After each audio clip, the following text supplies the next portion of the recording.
అస్సలాము అలైకుం వరహ్మతుల్లాహి వబర్కాతు. నా ప్రేమైన సోదర మహాశివులారా, మిత్రులారా, అల్హమ్దులిల్లా అల్లాహ్ యొక్క దయ వలన, కృప వలన షబే ఖదర్ యొక్క పవిత్రమైన జాగారం రాత్రి మన జీవితంలోకి వచ్చింది.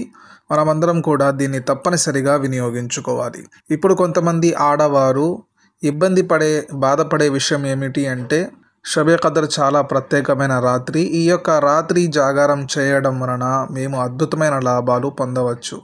కానీ రమదాన్ నెలలో షబే ఖదర్ వచ్చిన సమయంలో మేము పీరియడ్లో ఉన్నాము, నెలసరిలో ఉన్నాము. అలాంటి సమయంలో మేము అల్లాహ్ యొక్క ఆరాధన ఎలా చేయాలి, అల్లాహ్ని ఎలా మెప్పించాలి, మా యొక్క పరిస్థితి ఏమిటి అని చాలామంది ఆడవారు ఇబ్బంది పడుతూ ఉంటారు. దానికి ఈరోజు నేను పరిష్కారం తెలుపుతాను. ప్రతి ఒక్కరు కూడా ఈ యొక్క వీడియోని లైక్ చేయండి. అదేవిధంగా ఈ యొక్క ఛానల్ని సబ్స్క్రైబ్ చేసుకొని ఫాలో అవుతూ ఉండండి ఇన్షాల్లాహ్. నా ప్రేమన సోదర మహాశివులారా, సహోదరిమణులారా, ఎవరైతే షబే ఖదర్లో నెలసరిలో ఉంటారో మీరు ఇబ్బంది పడాల్సిన అవసరం లేదు, మీరు బాధపడాల్సిన అవసరం కూడా లేదు. ఎందుకు అనగా ఈ నెలసరి అనేది మీరు కావాలని తెచ్చుకోలేదు. అది ఆడవారి పుట్టుకలో అల్లాహు తాలా పెట్టడం జరిగింది.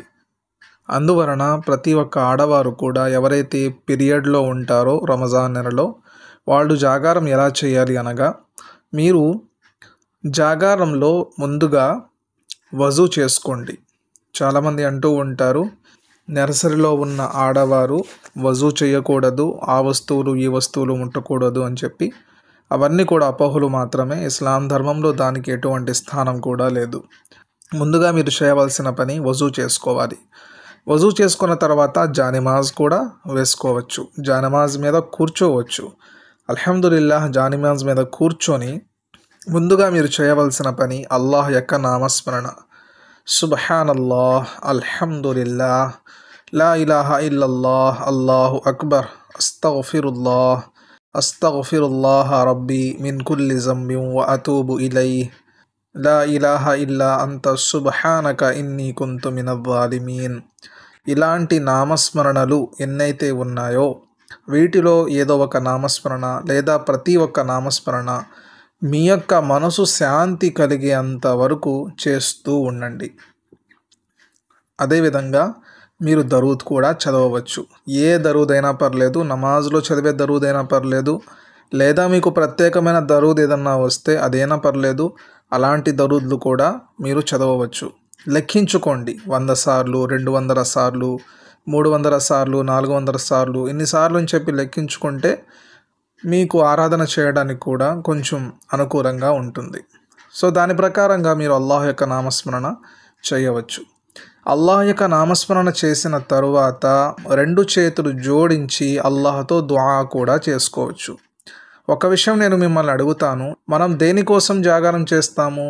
అల్లాహ్ని మెప్పించడానికి, అల్లాహ్కి మన యొక్క బాధలు, మన యొక్క కష్టాలు తెలపడానికి, అల్లాహ్తో అడిగి తీసుకోవడానికి. ఇప్పుడు ఏ ఆడవారు అయితే నెలసరిలో ఉన్నారో వాళ్ళు దుఆ కూడా చేసుకోవచ్చు. ఆ యొక్క దుఆ అల్లాహు తాలా అంగీకరిస్తున్నారు. సో అలాంటప్పుడు మీరు ఇబ్బంది పడాల్సిన అవసరం అస్సలే లేదు. ఎందుకంటే అల్లాహ్ మీకు దుఆ చేసుకునే యొక్క అవకాశం ఇస్తున్నారు కాబట్టి. అందువలన ఏ ఆడవారు అయితే నెలసరిలో ఉన్నారో వాడు దుఆ చేసుకోవచ్చు. కాబట్టి 2 చేతులు జోడించండి, అల్లాహ్ ముందు వేడుకోండి. ఎంత ఎక్కువగా వేడుకోవాలి అనుకుంటే, ఎంత ఎక్కువగా అల్లాహ్తో మాట్లాడాలి అనుకుంటే, ఎంత ఎక్కువగా అల్లాహ్ని అడగాలి అనుకుంటే అంత ఎక్కువగా మీరు అడగవచ్చు. మీ యొక్క సమస్యలు, మీ యొక్క బాధలు, మీ యొక్క కష్టాలు, మీ యొక్క ఇబ్బందులు, మీ యొక్క అనారోగ్య సమస్యలు, మీ యొక్క ఫ్యామిలీలో ఉన్న ఇబ్బందులు, మీ యొక్క భార్యాభర్తల మధ్యలో ఉన్న సమస్యలు, మీ ఇంట్లో పిల్లల ద్వారా ఉండే సమస్యలు, ఇలా ఏ సమస్య ఉన్నా, ఏ ఇబ్బంది ఉన్నా మీరు అల్లాహ్తో దుఆలో అడగవచ్చు, అల్లాహ్ని ప్రశ్నించవచ్చు. నెలసరిలో ఉన్నా కూడా మీరు దుఆ చేసుకోవచ్చు. ఆ తరువాత ప్రశాంతంగా కూర్చొని ఖురాన్ వినవచ్చు. ఒకవేళ మీరు ఖురాన్ చదవలేరు, ఖురాన్ ముట్టుకోలేరు, కానీ ఖురాన్ వినవచ్చు. సో అలాంటి సమయంలో మీరు ఖురాన్ కూడా మొబైల్ ఫోన్లో కానివ్వండి, లేదంటే ఎవరైనా చదువుతున్నప్పుడు కానివ్వండి, ప్రశాంతంగా జానిమాజ్ మీద కూర్చొని ఖురాన్ వినవచ్చు. సో ఈ విధంగా మీరు జాగారం చేయవచ్చు.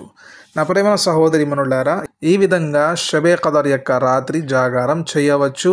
ఇన్షా అల్లాహ్ ఏ వ్యక్తి అయితే పీరియడ్లో లేకుండా అల్లాహ్ యొక్క ఆరాధన చేస్తే ఎంత పుణ్యమైతే లభిస్తుందో, పీరియడ్లో ఉన్న నెలసరిలో ఉన్నా కూడా నేను చెప్పిన ప్రకారంగా మీరు ఆరాధన చేస్తే, జాగారం చేస్తే తప్పకుండా వాళ్ళకి లభించిన పుణ్యం మీకు కూడా లభిస్తుంది. కాకపోతే మీరు పీరియడ్లో ఉన్నప్పుడు నమాజ్ చదవలేరు, పీరియడ్లో ఉన్నప్పుడు ఖురాన్ని ముట్టుకోలేరు, ఖురాన్ చదవలేరు. అంతే తప్ప మీరు ప్రతి పని కూడా చేయవచ్చు. అందుకని ఏ ఆడవారు అయితే నెలసరిలో ఉన్నారో ఇబ్బంది పడకుండా సంతోషంగా అల్లాహ్ ముందు వెళ్ళండి, వజూ చేసుకోండి, జానిమాజ్ వేసుకోండి, నేను చెప్పిన ఆరాధనలు చేయండి. ఇన్షా అల్లాహు తాలా మీకు తప్పనిసరిగా మంచి ప్రతిఫలం ప్రసాదిస్తారు. సో ప్రతి ఒక్కరు కూడా ఈ యొక్క వీడియోని లైక్ చేయండి. అదేవిధంగా ఎవరన్నా మన యొక్క ఛానల్కి సహాయం చేయాలి అనుకుంటే ఇక్కడ కనిపిస్తున్న స్కానర్కి స్కాన్ చేయవచ్చు. ఇన్షా అల్లాహు తాలా మీకు, మీ యొక్క కుటుంబ సభ్యులకు, మన అందరినీ కూడా క్షేమంగా కాపాడాలి అని చెప్పి నేను మనస్ఫూర్తిగా దుఆ చేస్తున్నాను. అస్సలాము అలైకుం వరహ్మతుల్లాహి వబరకాతుహు.